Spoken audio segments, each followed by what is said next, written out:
우리들은 지난 75번의 시간을 통해서 로마서 1장에서 11장 32절의 말씀을 생각해 보았습니다. 그리고 오늘은 로마서 11장의 마지막 부분이고, 그리고 로마서 전반부의 마지막 부분인 33절에서 36절의 말씀이 오늘의 설교 본문 말씀입니다.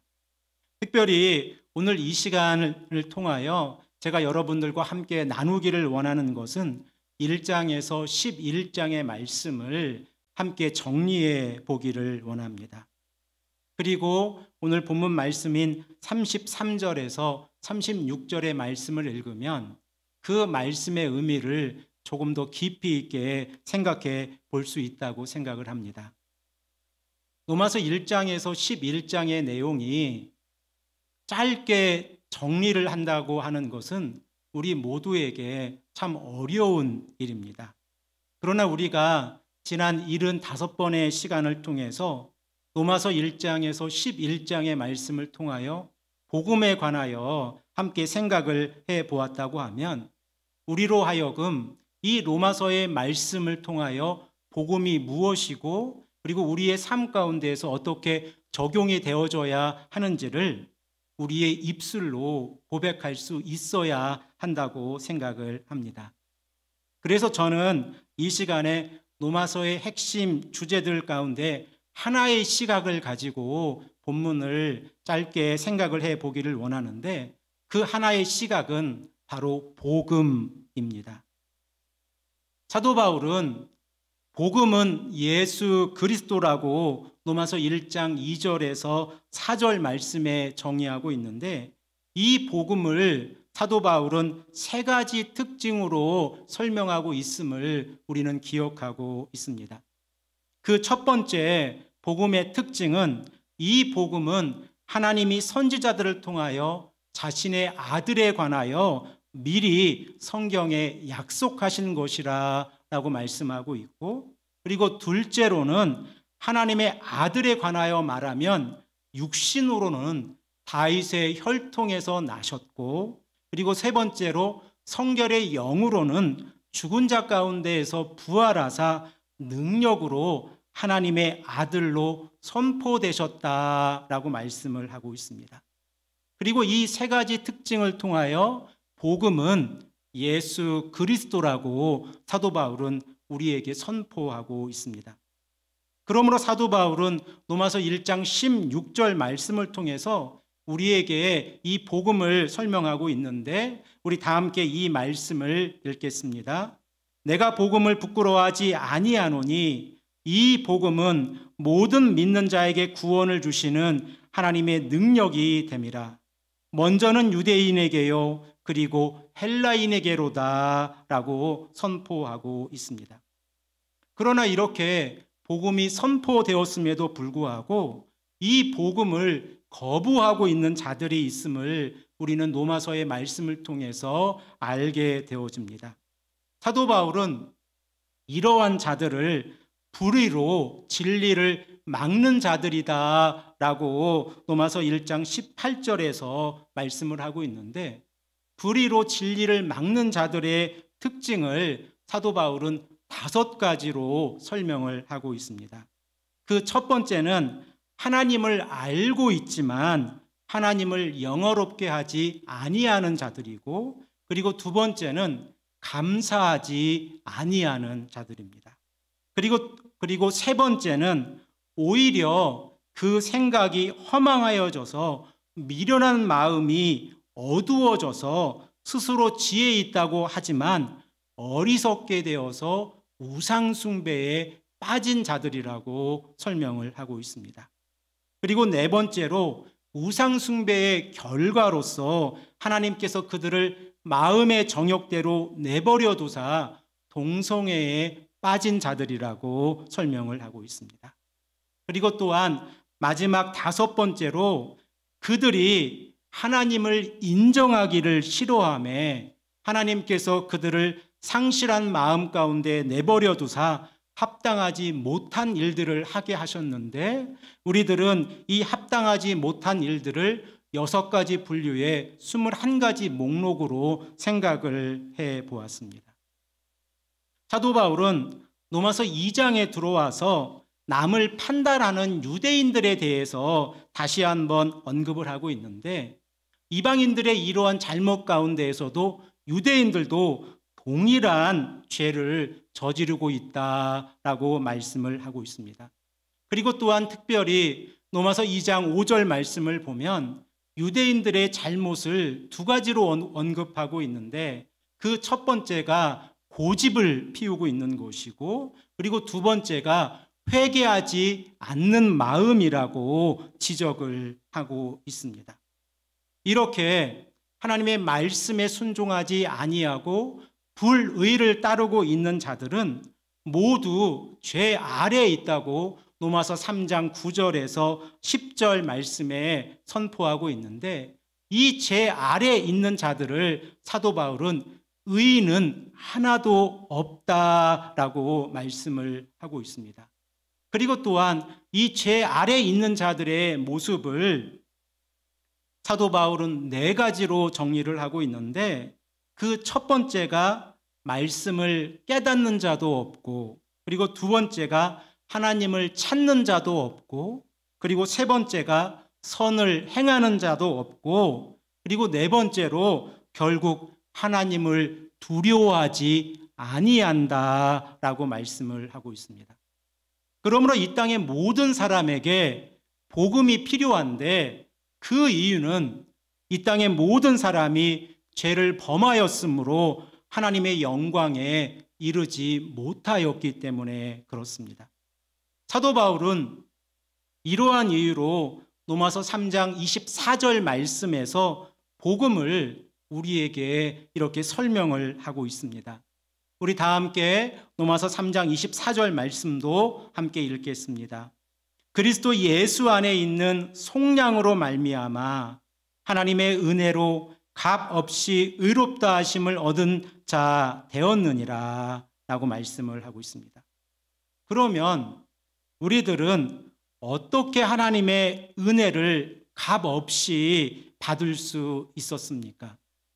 유대인들이 행했던 그 행위를 통하여 하나님의 은혜를 받을 수 있었습니까? 아니면 믿음을 통하여 하나님의 은혜를 받을 수 있었습니까? 사도 바울은 행함이 아니라 믿음을 통하여 하나님의 은혜를 받을 수 있다고 우리에게 말씀하고 있습니다. 이 말씀 또한 3장 28절에 기록되어져 있는데, 이 말씀도 함께 읽겠습니다. 그러므로 사람이 의롭다 하심을 얻은 것은 율법의 행위에 있지 않고 믿음으로 되는 줄 우리가 인정하노라. 아멘. 이러한 믿음은 사도 바울은 이러한 믿음을 근거해서 로마서 4장에서 아브라함의 믿음을 우리에게 소개하고 있습니다. 그리고 그 믿음의 핵심을 우리에게 전파하고 있는데, 그 믿음의 핵심은 예수 그리스도의 십자가의 사건과 부활의 사건이라고 하는 것을 우리는 꼭 기억해야 합니다. 그러므로 성도가 하나님께서 예수 그리스도를 죽은 자 가운데서 살리셨다는 사실을 믿었을 때에 성도에게 큰 복이 이루어지는데, 그 복이 죄 용서함을 받는 것이고, 그리고 의롭다 하심을 얻는 것입니다. 그래서 사도 바울은 로마서 4장 25절 말씀에 우리에게 이렇게 선포합니다. 예수는 우리가 범죄한 것 때문에 내줌이 되고, 또한 우리를 의롭게 하시기 위하여 살아나셨느니라 라고 말씀을 하고 있습니다. 성도는 이러한 신앙 고백을 할 때에 예수 그리스도로 말미암아 하나님과 화평을 누리는 이러한 복을 받게 되어진다는 사실을 우리는 꼭 기억해야 합니다. 사랑하는 성도 여러분, 우리가 하나님과 화목한 관계를 이루고 있다고 하면 그 화목으로 인하여 우리가 하나님과 깊은 교제를 나눌 수 있고, 그리고 또한 그 깊은 교제를 통하여 하나님께 늘 기도하며 말씀에 순종할 수 있을 텐데, 이러한 화목을 통하여 우리가 하나님께 직접 나아갈 수 있는 것이 아니라 예수 그리스도의 십자가의 보혈을 통해서만 하나님께 나아갈 수 있다는 사실 또한 우리에게 꼭 기억해야 할 사실입니다. 그래서 사도 바울은 로마서 5장 10절 말씀을 통하여 예수 그리스도의 십자가의 사건과 부활하심으로 인하여 구원의 길로 인도한다라고 우리에게 말씀을 하고 있습니다. 이 말씀 또한 우리가 함께 읽겠습니다. 로마서 5장 10절 말씀입니다. 곧 우리가 원수 되었을 때에 그의 아들의 죽으심으로 말미암아 하나님과 화목하게 되었은즉 화목하게 된 자로서는 더욱 그의 살아나심으로 말미암아 구원을 받을 것이니라. 아멘. 오직 예수 그리스도의 십자가의 사건과 부활의 사건을 통해서 우리가 구원을 받는다고 하는 사실은 복음은 예수 그리스도입니다라고 하는 우리들의 신앙 고백을 더욱더 굳건하게 합니다. 그리고 이 신앙 고백을 통하여 우리는 하나님의 복을 받는 하나님의 귀한 성도로 이 땅에서 살아갈 수 있다고 하는 사실은 우리에게 너무나도 감사한 일이고 그리고 큰 복이 되어집니다. 그런데 사도 바울은 인간의 연약함 그리고 탐심으로부터 인간이 어떻게 무너졌는지에 대해서 로마서 5장에서 우리에게 말씀을 하고 있습니다. 한 사람 아담이 탐심에 무너져 죄의 종노릇이 되었을 때에 모든 인류는 죄 아래에서 살아갈 수밖에 없었습니다. 하지만 한 사람 예수 그리스도의 순종하심으로 인하여 의인이 되어서 영생에 이르는 복을 얻게 되어졌다고 로마서 5장 19절에 우리에게 말씀하고 있습니다. 제가 여기에서 다시 한번 여러분들에게 강조하고 싶은 것은 구원은 예수 그리스도를 통해서만 이루어진다는 사실입니다. 우리가 예수 그리스도의 십자가의 보혈을 통해서 구원이 이루어진다고 하면 그 십자가의 보혈을 통해서 영원한 생명에 이르게 되어지는 겁니다. 그래서 사도 바울은 로마서 5장 21절 말씀에 우리에게 이렇게 말씀하고 있습니다. 이는 죄가 사망 안에서 왕노릇한 것 같이 은혜도 또한 의로 말미암아 왕노릇하여 우리 주 예수 그리스도로 말미암아 영생에 이르게 하려 함이라. 아멘. 예수 그리스도를 통하여 우리가 영생에 이르게 되어진다고 하면 우리는 예수 그리스도의 십자가의 보혈을 더욱더 굳건히 붙잡고 이 십자가의 사건을 통하여 나의 삶이 어떻게 변화되어지는지 더욱더 깊이 묵상하며 나아가야 합니다. 이러한 신앙 고백을 가지고 있는 자들, 곧 예수 그리스도의 십자가의 사건과 부활의 사건을 믿고 있는 자들이 하나님 앞에 나와 하나님과 예수 그리스도와 성령의 이름으로 세례를 받고 새 생명에 이른다고 사도 바울은 우리에게 이야기하고 있는데, 세례는 연합의 원리로 우리에게 다가오고 있다는 사실 또한 우리는 기억해야 합니다. 이 연합은 예수 그리스도와의 연합인데, 세례를 통하여 우리들은 예수 그리스도의 죽으심과 부활하심에 연합하게 되어지는데, 예수 그리스도의 죽으심을 통하여 우리의 죄가 용서함을 받게 되어지고, 그리고 예수 그리스도의 부활하심으로 인하여 우리가 의롭게 되어져서 영원한 하나님의 나라가에 들어갈 수 있게 되어진다는 사실은 우리에게도 너무나 큰 복이고, 그리고 또한 이 사실을 믿고 이 땅에서 살아가는 것은 우리 성도들의 마땅한 본분입니다. 그래서 세례를 받은 자들에게 사도 바울은 두 가지 금지 조항을 로마서 6장 12절에서 13절에 우리에게 말씀을 하고 있는데, 그 첫 번째가 죄가 너희 죽을 몸을 지배하지 못하게 하여 몸의 사욕에 순종하지 말게 하라 라고 말씀하고 있고, 그리고 두 번째는 너희 지체를 불의의 도구로 죄에게 내주지 말라라고 말씀하고 있습니다. 그러면 사도 바울이 성도에게 요구하고 있는 것은 무엇입니까?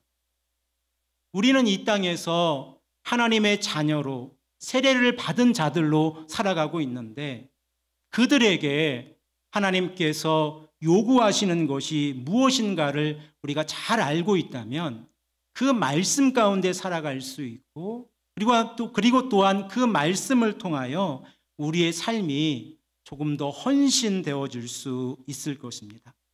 사도 바울은 로마서 6장 13절에 이렇게 우리에게 말씀하고 있습니다. 우리 자신을 하나님께 드려라 라고 말씀하고 있고, 그리고 우리 지체를 의의 도구로 사용하라 라고 말씀을 하고 있습니다. 이렇게 우리의 자신을 하나님께 드리고 우리의 지체를 의의 도구로 사용한다는 것은 우리가 이 땅을 살아가면서 은혜 아래 살아가게 되어지는 것입니다.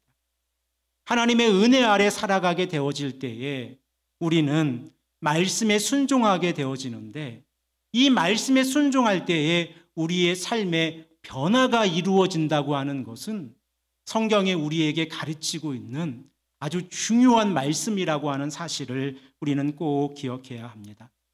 로마서 6장 15절에서 23절의 말씀을 보면 사도 바울은 말씀에 순종할 때 나타나는 변화를 우리에게 설명하고 있는데, 말씀에 순종하면 의의 종이 되어진다라고 말씀을 하고 있습니다.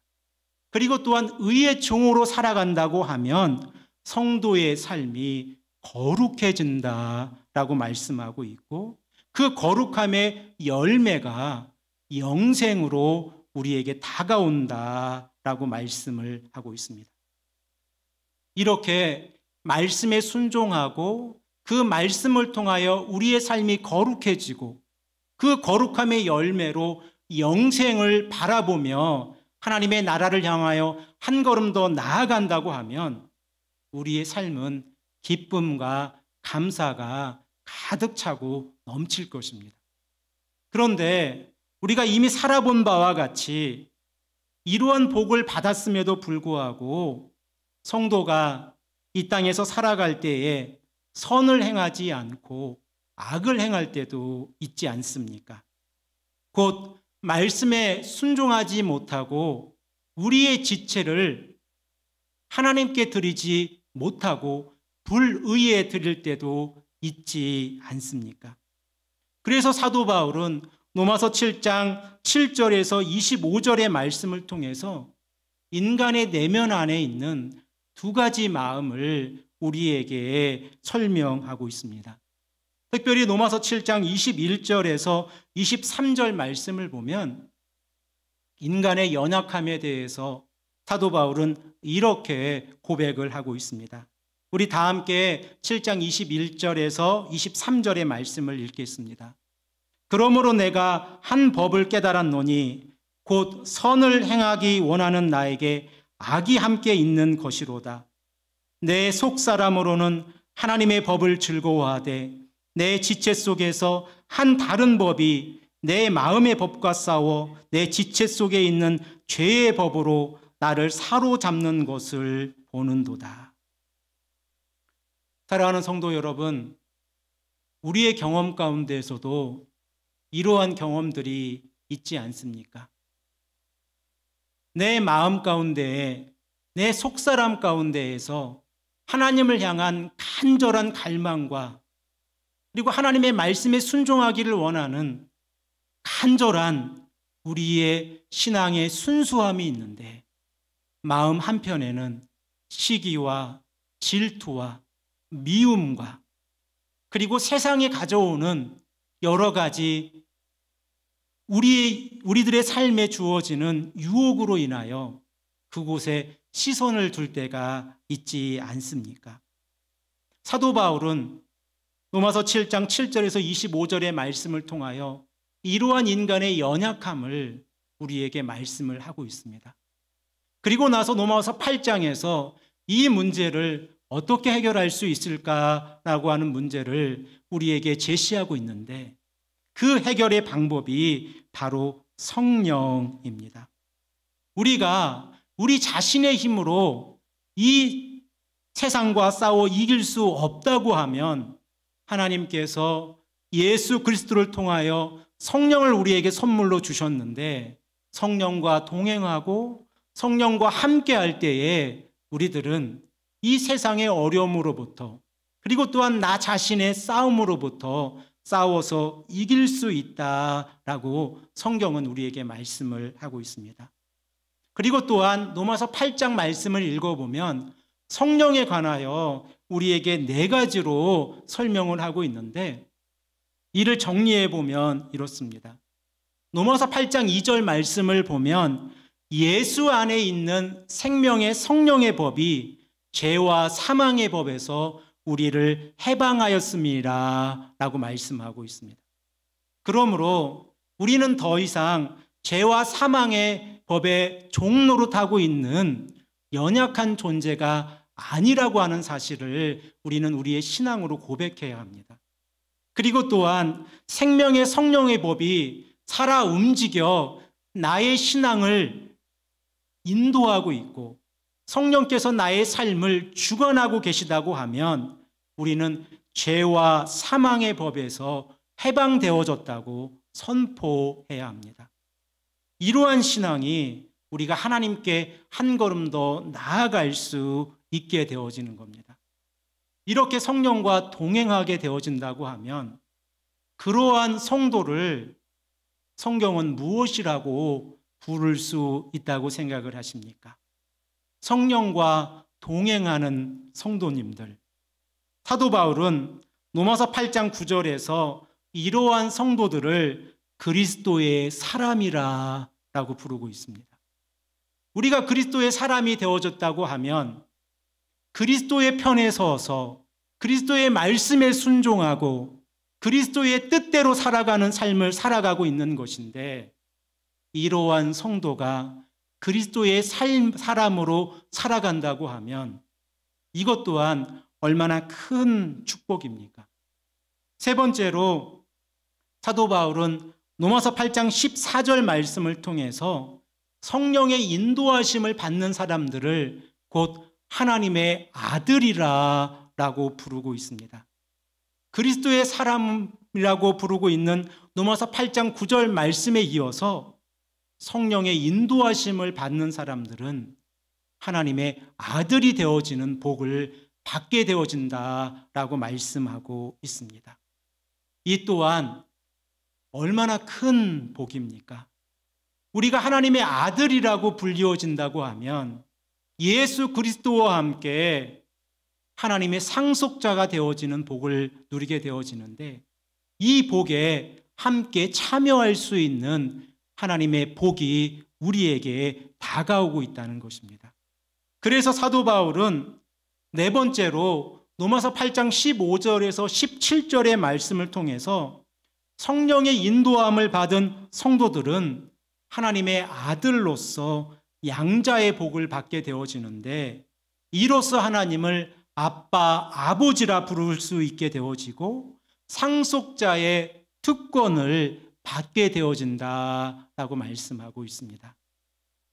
사랑하는 성도 여러분, 여러분들은 그리스도의 사람입니다. 그리고 여러분들은 하나님의 아들들입니다. 그리고 여러분들은 하나님을 아빠, 아버지라 부를 수 있는 양자의 복을 받고 계신 분들입니다. 이러한 복을 받은 자들이 이 땅의 삶 가운데에서 성령의 법을 따라 말씀에 순종함으로 거룩함에 이르는 것은 너무나도 당연한 이치로 우리에게 다가오고 있습니다. 그래서 사도 바울은 로마서 8장 18절 말씀을 통해서 이러한 신앙의 정체성을 깨달은 성도들에게 현재의 고난은 장차 우리에게 나타날 하나님의 영광과 비교할 수 없다라고 말씀하고 있습니다. 이 땅의 삶 가운데에서 어려움과 고통과 고난이 다가올 수 있는데 그 고난들이 미래에 우리에게 다가올 하나님의 나라와 그리고 하나님의 그 영광과 비교할 수 없다고 말씀하고 있습니다. 그러므로 이 땅의 삶 가운데에서 고난이 다가올 때는 우리들은 하나님의 나라를 바라보며 살아가야 합니다. 그리고 우리의 신앙을 통하여 하나님의 나라를 바라보며 살아갈 때에 우리들은 더욱더 하나님의 말씀에 순종하게 되어지고 그 말씀을 통하여 성도의 정체성이 무엇인가에 대해서 깨닫게 되어집니다. 사도 바울은 로마서 2장 7절 말씀을 통해서 성도의 정체성을 세 가지로 설명을 하고 있는데 성도는 하나님의 영광과 존귀와 썩지 아니함을 구하는 자들이다 라고 말씀을 하고 있습니다. 이 사실을 믿고 살아가는 성도들에게 성령께서 늘 함께 하셔서 성령께서 우리의 연약함을 위해서 친히 간구하시고 그리고 우리가 연약하여 쓰러지고 넘어질 때마다 성령께서 우리와 늘 함께하고 계시다고 로마서 8장 27절에서 우리에게 말씀하고 있는데 우리가 하나님의 영광과 존귀와 썩지 아니함을 구하는 영원한 하나님의 나라를 깨닫고 살아갈 때에 성령께서 우리를 위해서 친히 간구하고 계시다는 사실을 우리는 꼭 기억해야 합니다. 그래서 이 말씀을 듣는 모든 성도 여러분, 어렵고 힘드실 때에 혼자가 아니심을 꼭 기억하시길 바랍니다. 우리에게 가족들이 있고 우리에게 부모님이 계시고 우리의 지인들이 있고 우리의 교회 성도님들이 계시고 그리고 우리를 알고 있는 여러분들이 계시지만 그 무엇보다 성령께서 나를 위해서 친히 간구하고 계시다는 사실을 깨달았을 때에 우리는 어려움을 이겨낼 수 있고 신앙 안에서 말씀 안에서 살아갈 수 있습니다. 이러한 복을 받은 자들을 성도라 부르니 이 성도의 직함은 너무나도 귀하고 복된 직함이라고 생각을 합니다. 하나님의 거룩한 자들, 말씀으로 거룩해진 자들, 그들을 하나님 앞에서 성도라고 불렀을 때에 그리고 하나님께서 우리들을 하나님의 성도라 불러주셨을 때에 우리에게 주어지는 그 기쁨과 감사는 그 무엇과도 바꿀 수 없다고 생각을 합니다. 그래서 사도 바울은 로마서 8장 35절에서 39절의 말씀을 통해서 세상의 그 어떠한 것도 하나님의 사랑으로부터 우리를 단절시킬 수 없다라고 말씀하고 있습니다. 우리의 삶 가운데 어려움이 있습니까? 고통과 고난이 있습니까? 그럼에도 불구하고 하나님의 사랑으로부터 우리는 떨어져 나갈 수 없습니다. 왜냐하면 예수 그리스도의 십자가의 사건과 부활의 사건과 연합되어져 있는 세례를 받은 성도이기 때문에 그렇습니다. 이러한 복 가운데에서 우리가 살아가기에 우리 안에 기쁨이 넘치고 우리 안에 감사가 넘치는 줄로 믿습니다. 사도 바울은 로마서 9장에서 11장 32절의 말씀을 통해서 새로운 주제로 이제 우리에게 다가오고 있습니다. 그 주제의 핵심은 유대인들과 관련되어져 있는데 이 주제를 통해서 사도 바울은 누가 참 이스라엘인가 라고 하는 질문을 던지게 되어집니다. 사도 바울은 로마서 1장에서 8장의 말씀까지 단 한 번도 이스라엘이라는 단어를 사용하지 않고 유대인들을 지칭할 때에는 유대인이라는 단어만을 사용하고 있습니다. 즉 로마서 1장에서 8장까지의 말씀을 통해서는 유대인과 이방인을 구분하여 사용하고 있는데 이제 9장에 가서 처음으로 이스라엘이라는 단어를 사용하고 있고, 그리고 우리에게 질문을 던집니다. 누가 참 이스라엘입니까? 라고 하는 질문입니다. 이 질문에 대해서 우리는 두 가지로 생각을 해 보았는데, 그 첫 번째는 믿음을 소유하고 있는 자이고, 그리고 두 번째로 선택하심을 받은 자들이다 라고 말씀을 드렸습니다. 특별히 선택하심을 받은 자들이라고 하는 이 의미를 우리는 깊이 있게 생각을 해 보아야 하는데, 자칫 잘못하면 구원론에 빠져서, 잘못된 구원론에 빠져서 하나님의 말씀으로부터 벗어날 수 있기 때문에 그렇습니다. 그러므로 우리가 누가 선택하심을 받은 자입니까? 라고 하는 이 주제에 관하여 명료하게 우리 자신이 설명할 수 있다고 하면 이 또한 너무나도 소중한 일입니다. 성경은 사도 바울의 입술을 통해서 하나님의 선택하심을 받은 자들은 하나님의 긍휼하심을 받은 자들이다 라고 말씀을 하고 있습니다. 그리고 이 긍휼하심은 믿음을 근거해서 작동하고 있는데, 그 믿음을 근거해서 하나님의 긍휼하심을 받을 때에 그 긍휼하심의 대상자들은 하나님의 사랑과, 그리고 하나님의 자비하심과 하나님의 죄 용서하심을 받게 되어집니다. 그러면 누가 하나님의 긍휼하심을 받은 자들입니까? 성경은, 그리고 사도 바울은 우리에게 그 긍휼하심을 받은 자들은 곧 자신의 잘못을 철저히 회개하는 자들이다 라고 말씀을 하고 있습니다. 예수 그리스도의 십자가의 보혈을 깨달은 자들, 그들이 자신의 잘못을 철저히 회개하고 예수 그리스도의 십자가 앞에 나왔을 때에 그들은 하나님의 긍휼하심을 받게 되어지고, 그리고 그 긍휼하심을 받은 자들에게 하나님께서는 하나님의 선택하심을 허락하신다는 것입니다. 이렇게 믿음과 선택하심이 하나의 짝이 되어져서 성도에게 다가올 때에 우리들은 참 이스라엘로서 삶을 살아가게 되어집니다. 로마서 9장 4절 말씀을 보면 이러한 참 이스라엘의 삶을 살아가는 자들에게 6가지 복이 주어진다라고 말씀하고 있는데, 이 말씀을 함께 읽겠습니다. 그들은 이스라엘 사람이라 그들에게는 양자됨과 영광과 언약들과 율법을 세우신 것과 예배와 약속들이 있고 라고 말씀하고 있습니다.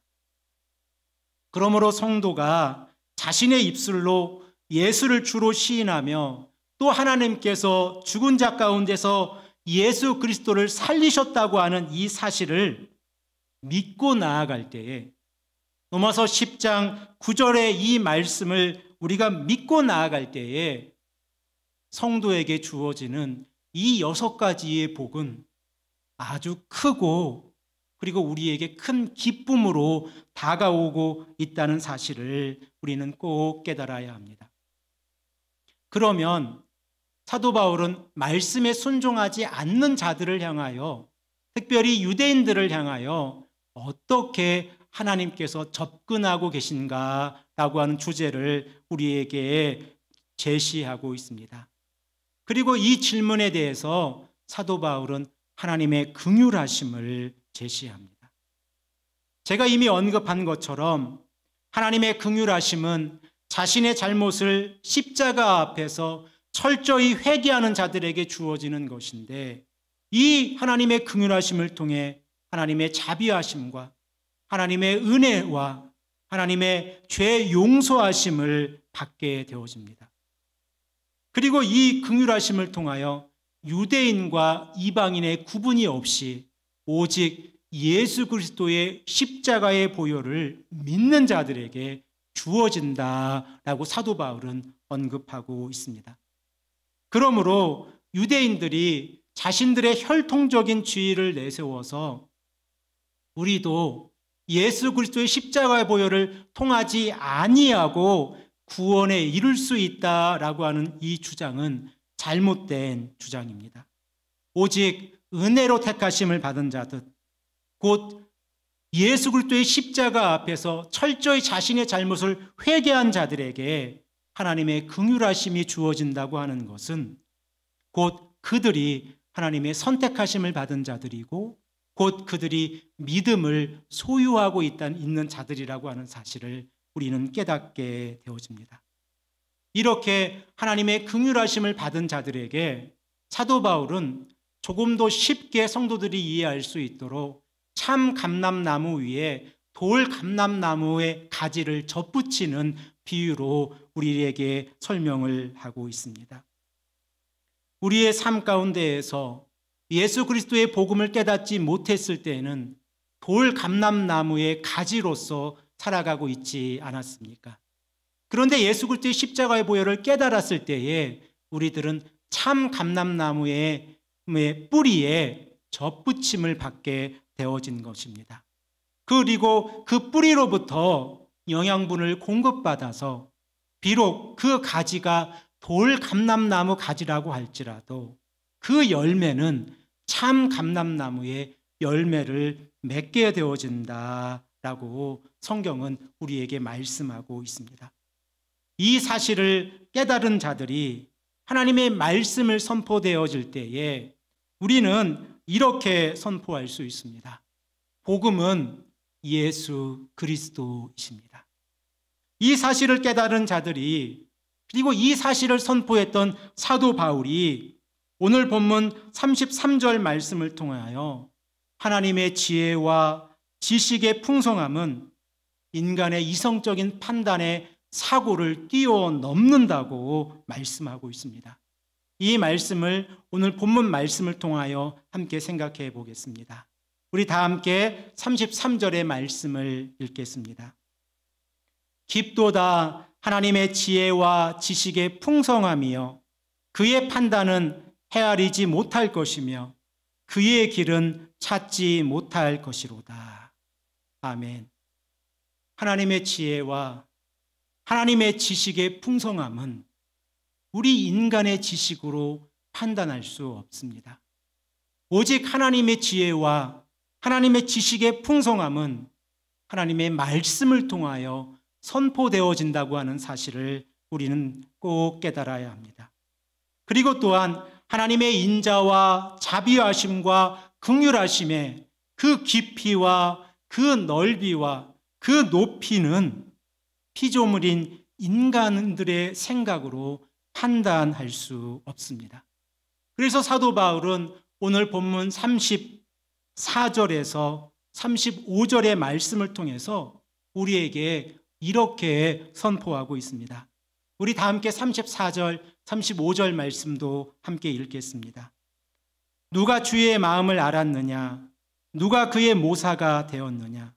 누가 주께 먼저 드려서 갚으심을 받겠느냐? 사랑하는 성도 여러분, 우리는 하나님의 마음을 알고 계십니까? 우리는 하나님의 지식을 깨닫고 있습니까? 우리의 짧은 생각으로 하나님의 마음을 알고 하나님의 지식을 깨달았다고 하면 사도 바울은 로마서 1장에서 11장의 말씀을 통해서 우리에게 이렇게 외치고 있습니다.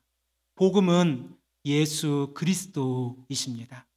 이 복음을 전파하십시오. 이 복음이 바른 복음입니다.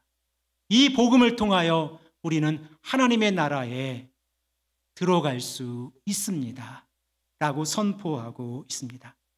이 복음을 깨달은 자들이 할 수 있는 신앙 고백이 오늘 본문 말씀 36절이고 그리고 이 복음을 깨달은 자들이 할 수 있는 신앙 고백의 마지막은 오직 찬송뿐입니다.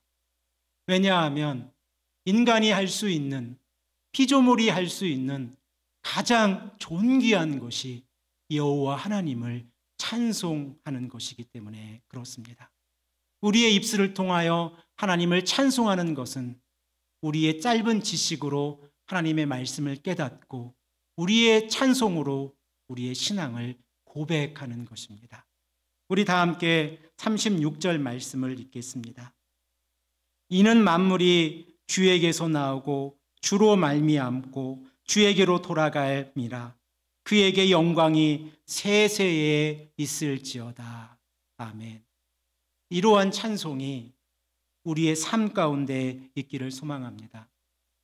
우리들은 지난 76번, 오늘까지 76번의 시간을 통해서 로마서 1장에서 11장의 말씀을 생각해 보았습니다. 그리고 오늘은 짧은 시간이지만 1장에서 11장의 말씀을 정리해 보았고, 그리고 로마서 전반부를 마무리하게 되었습니다. 사랑하는 성도 여러분, 복음을 깨달은 성도로서 우리가 이 땅을 살아갈 때에 영원한 하나님의 나라를 바라보고 하나님께 한 걸음 더 나아가시는 귀하고 복된 하나님의 귀한 성도님들이 되시기를 간절히 축복합니다. 함께 기도드리겠습니다.